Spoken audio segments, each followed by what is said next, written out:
Welcome to Pull the Pin Ready War Room Edition. I'm your host, Jim. With me as usual is Mike. And here today, our special guest is Tori. Hi. We can tell she never watched the episode. Yeah. No. We just leave it like that just to see guys. if you do. All right, Mike, the moment's over. Okay, sorry. How you doing, Tori? I'm good. How are you, Mike? All right. Hey, let's just get started here. Why don't you tell everybody a little bit about yourself? So I know Jim from 209th. We were in the Army together. We were in the 209th MP company in Fort McClellan, Alabama. I was his favorite person in the whole world, even though he doesn't like to tell people that. Yeah. I live with my husband and our kids up in Vermont, and we're living the dream. All right. So how long were you in? 3.5 years. Oh, okay. Yeah, I didn't do a lot. And now, did you go to basic AIT at McClellan? I did. Oh, and then you just stayed there? Yeah, honest to God, I cried when I got my orders that I was going to stay at Fort McClellan and tried to give them away. Wow. It didn't work. Nobody wanted them. No, everybody wanted to leave. Yeah, that's right. But in all fairness, Tori, I'll say that is my favorite unit ever. Throughout my entire military career. There's nothing to be said for the 209th. Maybe that was the leadership, maybe it was the leadership at the time. So, but favorite ever. Yeah, I've heard that a lot from all kinds of people. None of them you remember, apparently. But a lot of people that we were in 209th with have said the same thing, that it was the best unit they were with. Wow. Yeah, I probably contribute to the leadership, though. I think right down top to bottom, we had amazing leadership. I mean, there was very few bad apples in that bunch. Well, what rank were you there, Jim? Did I make my corporal there? I think you did. I think I just made my corporal, or maybe I made my sergeant there. No. Yeah, I don't know. No, I think you were. God, I want to say you were a specialist when I got there. Yeah, but I mean, I obviously was a team leader, so I had to be at least a specialist. And yeah, I think I made my corporal. Yeah, I remember being a corporal down at the motor pool. Oh, okay. Yeah, I remember because I was in the arms room for a little while too. Okay. Yeah, where all the fun stuff happened. Yeah, all the fun stuff. So are you still in law enforcement, Tori? Me? Yes. No. So my problem is I'd probably shoot people first and then ask questions later because I don't like people. They're annoying. And why was she my favorite person? I can't remember. Because I'm awesome. And she didn't shoot you. Yeah, exactly. Right. There you go. That's why she's my favorite. You're still alive because of me. And the fact that you live in Vermont. That too. So how'd you go from Alabama up to Vermont, if you don't mind me asking? So I met this hot guy when I was in Alabama. And 20-something years later, he found me on Facebook. We have a guy, his name is Will Holloway, that he posted something in our 209th Facebook page. Oh, okay. And I commented on it, and this hot guy stalked me for a couple weeks. And so we started talking on Facebook, and the rest is history. Oh, I lived in Pennsylvania at the time. He lived in Vermont, and I would travel back and forth because nobody wants to visit Pennsylvania. So, and it's absolutely gorgeous up here. So I would travel every 3 months. We would get together, even if it was just for a weekend. Oh, that's cool. And then he chose me. Yeah. So I wanted to ask you because apparently, obviously, he was at Fort McClellan as well. Did you know him at Fort McClellan first, or did you just know he was there? No, I knew him there. Yeah, I don't know. I like I said, my memory's shot. No, that's okay. I just feel like there's this huge stigma around women in the military. So his wife hated me as much as everybody else's wife hated me. So stigma. Mike? Yes. Huh? No, nothing. I have nothing for that. No. No, I was just gonna say, you know, you were Jim's favorite guy, so I mean favorite soldier, so now was he your I didn't favorite know I was person? a guy. No, I got that mixed up. I was about to say something else, but Well, no, was he your favorite person? I have a lot of fond memories of Jim. He was in I was in first squad. Wait. Hold on here. Right This is first. not going to be a show about revealing Jim's history, Mike. You're not doing that. I was trying. So, Mike, if you really want to reveal Jim's history, he has a photo album. And all I'll say is it's a photo album and there's some New Jersey Devils stuff. All you're getting out of me. So, next. Next topic. So he had this car when we were in Alabama, and if somebody walked too close to it, he made the alarm go off. Like he'd literally sit in his room in the barracks and turn the alarm off. Viper is armed. I didn't. No, I didn't, Mike. You Yes, know he the did. perimeter. You know the perimeter alarms when they used to speak, protected by Viper. Stand back. You remember that, Mike? Mike, are you even there? He You would look sit in frozen. his barracks room and make that thing go off. Don't lie to people. Mike is obviously frozen. And we're back. Yeah. And I'm out of focus. Look at this. What is going on here? Nice. Hey, let me ask you something, Tori. What do you think about today's military versus when we were in? I think there's a lot of differences now that I don't want to talk crap because honestly, I didn't really do much when I was in. I mean, I went to the Olympics in Atlanta, got my ass hogtied. So my experience in the military was way different than a lot of other people's. Oh, it's a whole story. I can tell you. So, well, you didn't get hogtied, Mike? No, I didn't. Never got hogtied there. Yeah.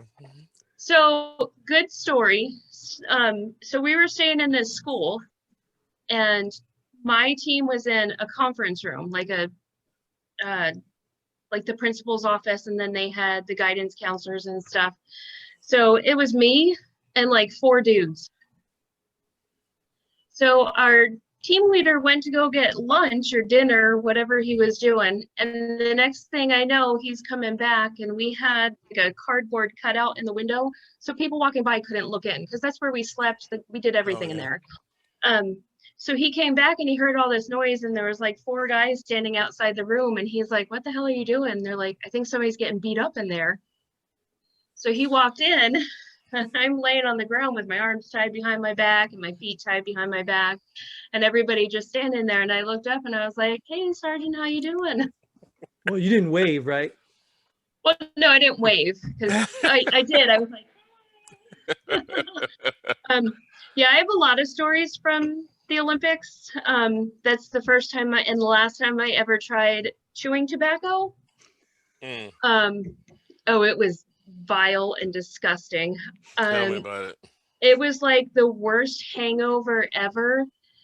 And I walked into the room and my team leader was like, "What the hell did you do to her? Is she drunk?" And I was like, "Nope," and puked everywhere. It was, yeah. I was kind of a hellion in my younger days. Wow. Yeah. And let me guess, Mr. Corporal Cohen over here took care of you, huh? No, I don't think you weren't even in my team, right? You weren't even in my platoon. I wasn't in your team, but I was in your, God, you suck. Your memory is horrible. I do. You gotta lay off the booze and the drugs. And I don't even smoke, drink. I don't do any of that anymore. No, that crack is whack, Jim. I'm telling you, this memory loss is voluntary. No, I was in, so we were both in 2nd platoon.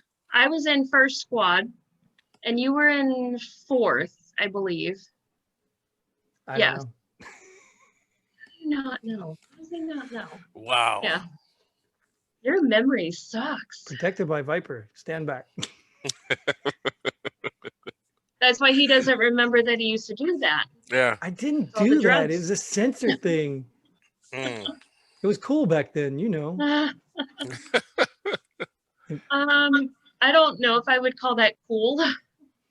It was funny. It was funny as hell when people would walk by and it would start going off and they'd all look around. Well, don't you remember who was, I don't remember that dude's, he had a Jeep, I think. Remember he had the same thing with his, was screaming, help me, or something. Yeah. His alarm was screaming. I believe that was Dickie, and he was in 2nd Platoon too.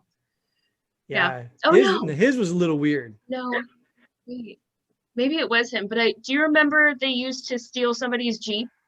Like she used to leave the doors off her Jeep and they'd go in the barracks parking lot and move her Jeep all over the place. Awesome. Camaraderie, right? Yeah. Good times. Yeah. Hey, so what would be your opinion about the state of America today? I'm honestly really sick and tired of this friggin' coronavirus. 8 hours a day I go to work. I have to wear a mask, so I take the bus into work. Oh my God. Yeah, but it's not bad. So it's a transit bus. So it picks me up like 5 minutes from the house, drives me to work, picks me up after work and drives me back to the bus stop. And we have to wear a mask on the bus. I have to wear a mask at work. I have to wear a mask on the way home. It's like suffocating. And I think everybody is going through the same thing. Oh yeah. So we're all banded together in our misery, but it's a hot mess. Yeah. It's all it sucks. I'm really tired of it. So if you were queen for a day, what changes would you make, if any? I'd have more money. Of course. I'd wear my tiara around every single day. I wouldn't have my husband watching me and censoring me the whole time I was on here. To the dungeon. Yes. You're going to get on the rack later. Not that one. Look at me like that. It could use a little stretch, right? Yeah. I don't know. I think it's hard because no matter what decision you make, everybody's going to find fault in what you did. Either you did things too quickly, and people are going to say that this was too fast, we shouldn't have done this, you need to let it run its course. And then there's people that are going to say you waited too long, like you're doing now. You waited too long, we should have done this months ago. In December, they were talking about COVID. They were talking about it in China, and we were sitting and waiting like the rest of the world was. But now all of a sudden we're the bad guys and everybody waited too long. We should have done things faster, and we didn't even know what the hell we were fighting. Right. Okay. So do you think we should ban travel still, or just return to normal? I think returning to normal, and I'm assuming normal means opening bars and restaurants, and 100%. Going back to school is normal. Yeah, I honestly think that's a bad idea. I think that there has to be some kind of precautions in place, or people are just going to get, and it's not just getting sick once. There's people get sick multiple times with the same coronavirus, and we've seen it. My husband and I have seen it ourselves, that one day you have a family member who tests positive, and within days you have multiple family members in the same household who test positive. So it's not something that, well, I wore a mask today, so I'm good. But you go home to your family after being at work all day, so you're exposing all of those people too. Yeah. So what do you think about that, Jim? Yeah. I think it's real, but I mean, obviously to me, like I said, I don't look at the sick, people getting sick. I mean, how many people get the flu? I mean, I look at the death rate. Are people really dying from this, or is it just like the flu? I mean, is it? I'm sure in the heat of the moment when they're sick as hell, they feel like they're dying. Well, no doubt. I was telling Mike last February, I got diagnosed with the flu. And it was the worst thing I've ever experienced. And I remember having the flu. Well, I don't remember a very long time, but I mean, I've had walking pneumonia, things like Yeah. that. I don't remember it being this bad. So I think the VA just had no clue I had coronavirus and just said, oh, it's the flu. Have a good day. You know, Yeah. so I Yeah. get it's bad. I'm not doubting the virus is bad, but I mean, still at the end of the day, what are you willing to sacrifice? I mean, do we shut everything down? Everybody stay in the house? I mean, what do you do? I think that's a tough call. I mean, we just had to make the call. Our kids are all not local, but they're within a couple hours of us. And we had to tell them all to stay away. And for a parent, that was a really hard decision for both of us to make, because now we don't get to see them for the holidays. And I don't foresee Christmas being any easier or any different than it is now. Right. But so how Yeah. long do you do this though? Like, what if Christmas it's not gone? I mean, what if next year it's not gone? Like, when do we come out of our shelters, you know, and go out and see the world after the apocalypse? When do we do it? And at what cost? Well, if there's zombies, I'm stabbing them. Yeah, Yeah. we seen a knife. Yeah. Yeah. Oh, hold on. There it is. Somebody's getting stabbed, and I just Yeah. got a hunting rifle, so they're getting shot too. Yeah. I think Yeah. to Jim's point about, you know, when do we return? It's like, how long do we stay in the shelters? For me, it's hard. I can't believe I'm about to defend politicians here. Good Lord. But that's a fine line, because you have to live with whatever decision you make. And no matter Right. what, unless it just goes away completely, the cure, vaccine, whatever, unless it just goes away completely, it's not going to be the right decision to someone or some group, you know? So my thing Right. is they have to tread carefully. And there's a spike right now in cases, and we talked about that before, Jim, but the death rate is not really going, it's not skyrocketing like the not like the number of cases is. So I see a difference there. I don't know why.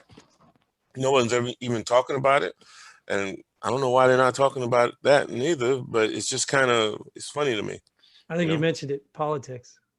They There say you it's go. not political, and I do believe the virus doesn't choose a side, Yeah, but the people in politics are using the virus to whatever advantage they can get. yeah, Never let a good crisis go to waste, right? yeah, No. yeah. Absolutely, absolutely. But I don't know. I don't know what the answer is. I really don't. A good thing you're not queen for the day. Yeah, yeah. If I was Yeah. queen for the day, I you know. He'd wear his You tiara have a too. viper. Yeah, yeah, Yeah. exactly. I just think you're damned if you do and you're damned if you don't. I mean, they could open up tomorrow and we'd have another spike in cases, or they can open up tomorrow and nothing will happen. Yeah. It's just Well, nothing about our lives up here have changed, because we really just stick to home. Mm. We do stuff at home with the kid. We have 5.5 acres here, so like it's kind of like being in the middle of nowhere, but Yeah. we're 5 minutes from grocery stores and stuff, and nobody bothers us. We have 4 houses on our road. We're kind of isolated here, so we do a lot of stuff at home. So our home lives haven't really changed. Well, that's 5.5 good. acres in Vermont. Is it like half the state? Yeah. Don't be That's pretty jealous damn because you're good. living in the armpit of the country. No, Yeah. not even the armpit. It's my small little lot next to all the other small little lots that really irritates Yeah. me. There you go. So we I don't have can't to- even see my neighbors. Yeah, but I bet you they're watching you. 5.5 acres. I bet they are. Where we live, Jim, they call that a neighborhood. You know? Yeah, that's a subdivision. Damn, Mhm. 5.5 acres. Woo. Yep. That's Yeah. prime real estate to some developer, you know? So Oh, since yeah. we're on the COVID though, I want to ask because my kid's school, my son was going 5 days a week, and they just announced this emergency meeting that they're now going to go back to Plan B or whatever, which is him going 2 days a week, like, and the other set of kids going the other 2 days a week. And I clearly want to know. I'm like, it is obviously the only advantage to that is the social distancing, because otherwise it's like virus roulette. Like, what, you're just hoping that Monday the kids don't get sick, but they get sick on Thursday. Like, what you think there's any really validity to that? I mean, if it's really that bad, why is anybody in school? Right. So we have, we're doing the same thing up here. Evelyn's school, thankfully, she goes 5 days a week. She has a shortened schedule on Wednesdays. They clean the school and do deep cleaning that day, so she gets to come home early. But other schools in this area, they do, some of the kids go like Monday, Wednesday, and Friday. The other kids go Tuesday and Thursday, and then they rotate. As a parent, I can't remember half the time, like, what the hell's going on. I can't remember what day it is. I thought today was Thursday. I'm not going to remember what day they have to go to school and what day they're remote. I am not going to lie. My son had to text me from school yesterday. Dad, you going to pick me up? We got half a day. Oh my God. I left a Zoom meeting open, left and went to pick him up. Nice. It's way too confusing. And I'm going to tell you, my kids' grades have plummeted. Tanked. They're not about to sit at home and get online for hours and then get on the computer for hours to do homework. They ain't doing it. And I feel bad trying to make them do it. It's horrible. We did some work from home when this first started, and it was rough. That's no joke. You have to be very disciplined and detail oriented to sit at home for 8 hours a day and sit there and think, oh shit, I got like 4 loads of laundry I gotta do. I gotta run the dishwasher. Boy, I should probably vacuum while I'm doing this. You have to be disciplined to sit there and do your 8 hours of work, because I work at a hospital. I have a headset and everything, like Mike's fancy headset there. And I'm constantly talking to patients and taking phone calls, and you leave your phone open and you can hear it ring, but you have to have time to get from the basement at the laundry and back upstairs before that thing stops ringing. And it's really hard. I was gonna say adults can't even do it. Like, how many adults can't even work from home, and you want these kids to do it and learn from it? Yeah, no, it's too hard. I think all these kids' grades are suffering. I mean, it's too maybe hard. they should just cancel out the school year. Sacrifice that. God, why would you say that? That's you don't have kids at home, do you, Mike? I know I do. That's an inside joke, Tori. I'm glad I'm not alone. Thank you, Tori. Thank you. Because some lady in our school or our neighborhood thing posted that. She literally posted, well, they should probably just cancel the year and keep everyone back. And I'm sitting here thinking, okay, in your little mind, that makes sense. But what are you doing with the kindergartners next year? Yeah. And kindergarten is twice as big. Guess what? First grade is going to have it's just not possible. Yeah. Yep. That's why when you sent me that, I was like, wow, man, somebody's wrapped up in their own little bubble. Yeah. They're not thinking about everyone else. This lady's not the first. It's not the first time. Believe me. Right. I just couldn't believe when I saw that post. I had to screenshot and be like, are you serious, lady? Like, I didn't even say anything to her. I just let her sit in it. Yeah. Let it go. Let it go, man. Yeah. But I don't know. I think like places like Vermont, where Tori is, I think that's an exception.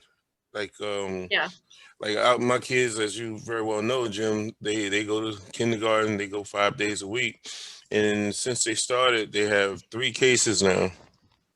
And the week before, last week, they told everybody to stay home. And since this week was a short week, they said just stay home, and they're going to resume normal, because that's for 14 days now to see if anyone else has it. So they're going to resume normal on Monday. I didn't like it. As Jim, you can attest to that last week. Oh my Lord, we were hurting. I was hurting, and I just can't wait till we just go back to normal. Like I just said, give me some consistency. Like, I get it. Don't play the game. Just keep them all home. But you know what made me even more mad is there's people in the little meeting that are complaining that we should probably keep them home. And I'm sitting here thinking, why are you in this meeting? Because when this all started, you had the option to keep them home all year. Like, you literally had the option, and they didn't choose that. They wanted to take their kids back to school. Now they're complaining for the option. Like, what? But I don't care either way. Like Tori said, this doesn't really affect my life. It hurts my children. But my life isn't really affected. Right. I know when this all started, before we went to the shortened schedule and everything and working remote, that was torture. Like, Evelyn, she had such a hard time with that, with socially, because the only people she ever saw were the people in this house. We stopped taking her out with us. She didn't go grocery shopping. She didn't go anywhere. And that was our decision as her parents to do that. But she desperately needed some socialization. So I'm glad that she's able to get that now. She does have, there's a lot of kids in her class that are going remote and have been remote since the beginning of the year, but I think she needs that interaction with other kids and needs to be around other people besides us, because we get annoying and Yes. she needs, Yeah, amen to that. needs her friends. I totally agree. I think you're annoying too, Jim. So Yeah, thank you. I'll second that. But in all fairness, like I said, my daughter, this is her first year in high school. This is her ninth grade, new state, new school. She has not even 3 days she's went to school. And they're all like these. She doesn't know anybody. Nothing. And then she's supposed to do this stuff at home on the computer. And I laugh because, you know, every once in a while, Mike, he kind of creeps down his picture. When I look at her classroom, her online classroom, every kid has the camera here or pointed at the ceiling, and nobody's like even on the camera. It's just so funny. Like they're not even paying attention. Yeah. That should be a clue right there to the teachers that this is useless. It's not working. Yeah, so what do? They're not paying attention. But what do the teachers do? They assign extra work.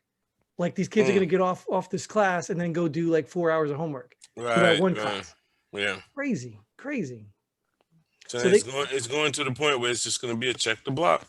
Yeah. And that's fine. Yeah. Check the block, teach them, and then give them tests. Stop bombarding them with homework or reduce what they're learning this year.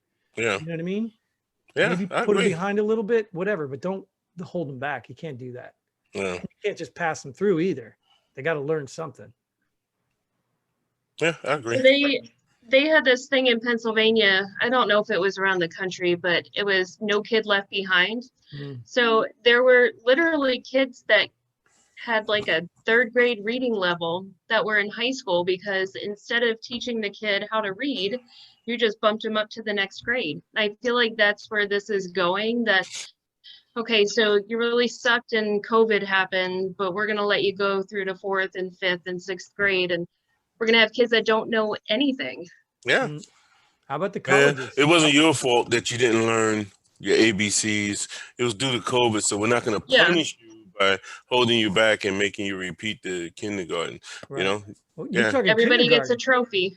Well, there you go. Kindergarten can go without school all you want, but you talk about seniors getting ready for college. Talk about colleges. Yeah. Like, what do? You make these kids pay for a whole year and they can't show up, or they have to do online courses. Yep. Not everybody thrives online courses, you know? So it's crazy. I'll just give everyone a 4.0 in every class, I guess. I don't know. And then let what it do be you your do doctor. with the kids? The kids with sports that are counting to go to college on scholarships. Yeah. You don't have that senior year of high school to bank on that scholarship. Somebody coming out and scouting. Like, what do you do with those kids? Yeah. What would we do in the military? Suck it up and keep going. We continue the mission, right? We'd find a way to make the mission, mitigate the factors, do the risk management, and find a way. Risk assessment, baby. That's it. Hey, and what happens when that risk assessment is off the charts? Hey, the commander's going to come in there and sign off on it. Yeah, just go ahead. Yeah. All right, which one of you guys are going to take your mask off first? Yeah, that's right. Where's the private? Oh, lowest ranking. There I am. That's it. And the military will survive. Awesome. Yeah. All right. Why don't we go ahead and wrap this up here, and we're going to give you the last word. And this is obviously what I was saying, where you get to talk about something in the world. Obviously, you probably complained through some things through the show, but you get to pick some specific. Doesn't have to be related to anything we're talking about. Just anything out there. Just let us know what annoys you, and we'll wrap it up with that. It's all yours. So, I don't find it annoying, but I was approached by a coworker a few days ago. There's somebody, God help me, I can't remember the guy's name, that's doing a piece about women in the military and sexual misconduct and all this other stuff. I know there's a lot of stuff going on at Fort Hood. And I explained to her, she asked me, because I was in the military and she knows that, did you ever experience that? And I can honestly say that when I was in 209th, that I feel like the guys in that unit kind of looked out for us. Like we were very protected there, and I've never once questioned that somebody had my back or somebody was looking out for me. And I feel like even now through Facebook, and there's a 209th page, that they don't let anybody mess with you. There's a lot of like inner anger that goes into some of those conversations and some fighting that people have amongst themselves. But at the end of the day, they're there and they have your back, and whatever you need, they'll help you out. Like, I had to go to a funeral last year in Texas, and I messaged a guy and I said, hey, do you Uber in this part of the state? And he said, yes. Met me at the airport, me and my mother. We went to go get our car and they wouldn't rent it to us. He came back to the car rental and took us back to the airport so we could rent a car. Wow. Like, it's just, Oh, it's they a wouldn't let you family. rent the car because you had out-of-state license or something like that? Yes. Yeah. They suck in Texas. Sorry. Yeah, Mike. yeah. No. I had experienced that too. I was like, what the hell? Yeah. Yeah. Oh, I was pissed. I was hot. It was like, 80 degrees when we got there. oh, it was We cold. had luggage, and the guy said, we can take you anywhere you want to go. And I said, well, take us back to the airport. And he said, well, we can't go into the airport. And I said, well, where the hell are you going to take us? And he said, I can drop you off at the Waffle House. And I said, okay, how far is that? And he said, it's a mile. And I was like, you expect my old ass mother and her luggage to walk a mile to that airport? So I called him up and I said, I really hate to do this. Can you come get us? And he turned around, lost money because he was driving and doing all kinds of other stuff, lost money to come back and help us. So That's good. I can say, when she asked me that, I was kind of shocked. And I know there's people that go through things like that, and that's part of their military experience. And it kind of makes me sad because I didn't experience that with that group. It was a very tight-knit group. And even now, it's still a tight-knit group. And that's one of the things I'm thankful for my experience when I was in the military, that I have this other family that I can count on. Minus Jim, because he's crazy. Hey, I have to imagine if you're hogtied and you can say that, something's got to be right. That was the funnest trip that I've been. We'll keep like that I was in on mind. vacation. That was the funnest thing ever. Like, we were in, just one more story. So there was a library in a school, and they had these like half shelves for the bookshelves.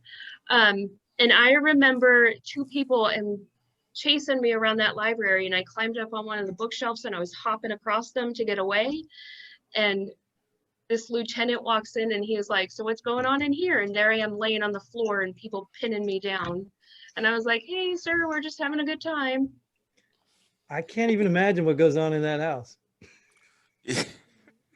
Some things are better left unsaid. Her husband's back there like, oh, hogtied, huh? We never discussed that. He's looking at me like, what the hell are you talking about? I never heard this story. He's looking at you like, he's holding up the rope like, hurry up with that episode. Come on, we got to go. I told you I'm going to put him on the rack later tonight. So I said, See how far I can stretch him out. Bill's learning just as much as we are about her. Yeah. There you go. All right. Well, Tori, we thank you for coming. Thanks for joining us here. Mike, you can tell thank her too, but instead of doing it while I'm ending the show. Mike likes to cut me off when I'm trying to end the show. Hey, Tori, it's very nice to meet you. Appreciate you coming on the show. Yeah. Nice meeting you too, Mike. Yeah, he's very rude. He's very rude. I know. And that is all the time we have for this episode. We hope you enjoyed it. We hope to see you back next time. And until then, Godspeed. Hey, and pull the pin.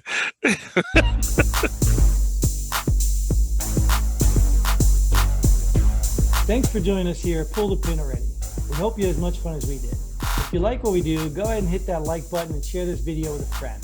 Don't forget to subscribe and hit that bell button so you don't miss out on any of our future episodes. But most importantly, leave a comment below. Let us know if you agree or disagree with our opinions. Hope to see you here next time on Pull the Pin Already.